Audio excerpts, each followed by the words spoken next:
Visi misi Mualim menyebut Aceh maju. Ini juga jelas terhubung dengan kekuatan nasional atau posisi Prabowo yang saat ini sebagai Presiden Indonesia. Semua kita tahu bagaimana hubungan Mualim dengan Prabowo. Ditambah lagi Fadullah atau Dekpat yang juga kader Partai Gerindra tentu saja memiliki agenda yang jelas dan real untuk mensinkronkan, mensinergikan strategi pembangunan Aceh ke depan dengan memperkuat kolaborasi dan connecting antara pembangunan Aceh dengan agenda nasional.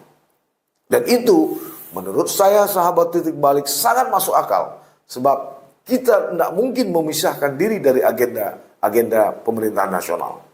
Jadi narasi Aceh maju di sini menurut saya bukan kata asal pilih atau asal comot yang dilakukan oleh tim Mualim Dekpat, tapi lebih kepada narasi yang memang sengaja untuk menghubungkan agenda pembangunan Aceh dengan